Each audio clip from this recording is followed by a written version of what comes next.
స్త్రీ గురు చరిత్ర 31 అధ్యాయం. మాకు చిన్నతనం నుంచి కూడా జ్ఞానభిక్షని, ఆధ్యాత్మిక జ్ఞానభిక్షని ప్రసాదించినటువంటి మా గురుదేవులైనటువంటి పరమపూజ్య శ్రీ శ్రీ శ్రీ సుందర చైతన్య స్వామిల వారి యొక్క పాదపద్మాలకు నమస్కారం చేస్తూ మనం ఈ అధ్యాయం చెప్పుకుందాం.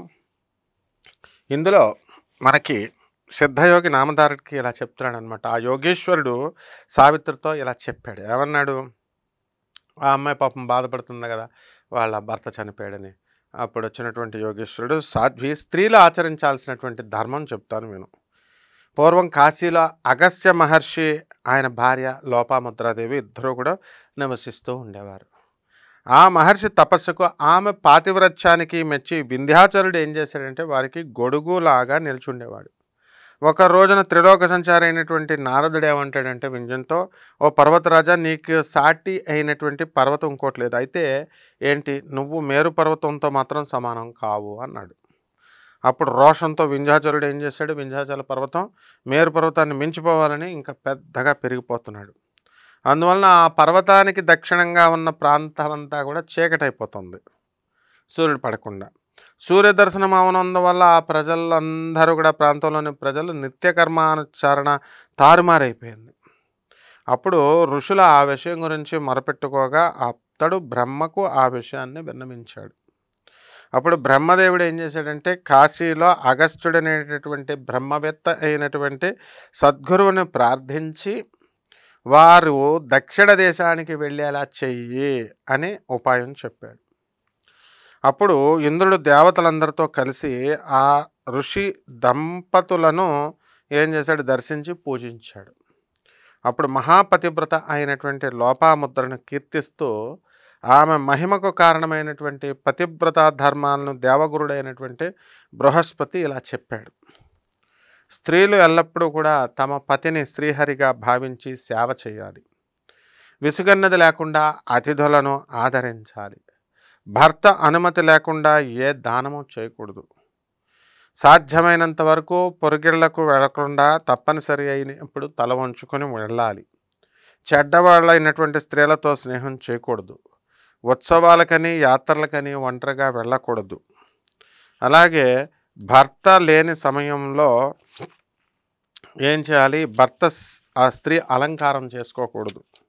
గ్రామాంతరం వెళ్ళిన భర్త తిరిగి రాగానే సంతోషంతో ఎదురేగి భక్తితో కాళ్ళు కడిగి తుడిచి విసునికరతో వీసి సేద తీర్చాలి. తర్వాత ఆయనకి అలసట తీరే వరకు కాళ్ళు పిసికి స్నానం చేయించి ఆయన పాదతీర్థం తీసుకొని నమస్కరించాలి. ఆ తర్వాత అతన్ని మనస్సును అనుసరించి ఆరోగ్యానికి హితకరమైనటువంటి భోజనం పెట్టి అతని ఉచ్ఛిష్టాన్ని, అతను వదిలేసినటువంటి అన్నాన్ని ప్రసాదంగా తినాలి. అటు తర్వాతనే తాను అలంకరించుకొని ఆయన్ని సంతోష పెట్టాలి. భర్తను నిద్రపుచ్చిన తర్వాతనే ఆమె నిద్రపోవాలి. మళ్ళా అతనికంటే ముందు నిద్ర మేల్కొని ఇంటి పనులు చేసుకొని అతడు మేల్కొనగానే అవసరమైనటువంటి సేవలు చెయ్యాలి. భర్తకు కావాల్సినటువంటి పూజా ద్రవ్యాలు తానే స్వయంగా సమకూర్చుకోవాలి. ఇంటిని శుభ్రంగా ఉంచుకోవాలి. భర్త సంతోషంగా ఉన్నప్పుడు తాను విచారంగాను, భర్త విచారంతో ఉన్నప్పుడు తాను సంతోషంగాను ఉండకూడదనమాట. భర్త కోప్పడితే క్షమించమని అడగాలి. భర్తతో తగువులాడకూడదు. అతడు కోపంతో అన్న మాటలను మనసులో ఉంచుకోకూడదు.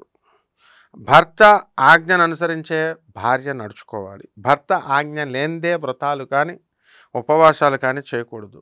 భర్త యొక్క ఆయుష్యాభివృద్ధికి గాను పసుపు, కుంకుమ, మంగళసూత్రం మొదలైనటువంటివన్నిటితో భక్తితో ధరించాలి. భర్తకు ఇష్టమైనటువంటి ఆభరణాలు, వస్త్రాలు మాత్రమే ధరించాలి.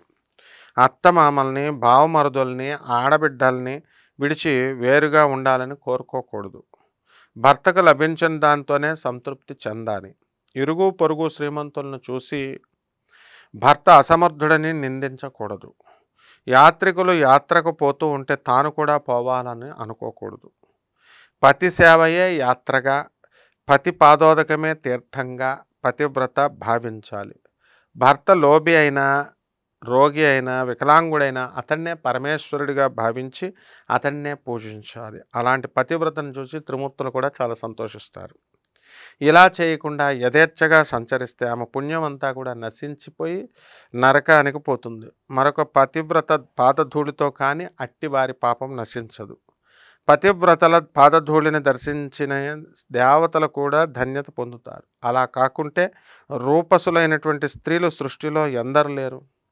అయినా పతివ్రతల వల్లనే వంశమంతా కూడా ఉద్ధరించబడుతుంది.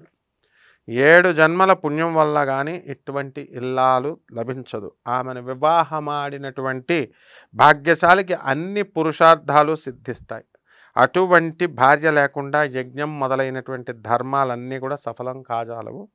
ఆమె నివసించిన ఇల్లే ఇల్లు, ఆమె లేని భవనమైనా కూడా అడవితో సమానమే. ఆమె వల్ల సత్సంతానము, ఊర్ధ్వలోకాలు లభిస్తాయి. ఆమెను చూడగానే భూమి తన సహజమైనటువంటి కాఠిన్యాన్ని వదిలేసి అడుగులకు మడుగులెత్తుతూ ఉంటుంది. ఆమె సాహచర్యం వలన 7 జన్మల పాపం కూడా నశిస్తుంది. గంగా స్నానం వల్ల వచ్చే పుణ్యం కూడా పవిత్రతను పతివ్రతను దర్శించడం వల్ల కలుగుతుంది అని చెప్పేసి సిద్ధపురుషుడు చెప్తాడు. శ్రీ దత్తాయ గురవే నమః. శుభమస్తు. ఇంతకుముందు జరిగినటువంటివన్నీ కూడా మిస్ అయిపోయాము అనుకునేటటువంటి వాళ్ళు ప్లేలిస్ట్లోకి వెళ్ళి ఆంధ్రప్రభ ఛానల్స్లో మన గురుచరిత్ర పారాయణ చూసుకుంటే మిగతావన్నీ కూడా అన్ని చాప్టర్స్ చూడొచ్చు. అలాగే రోజుకొక వీడియో చొప్పున వస్తుంది, రోజుకొక అధ్యాయం.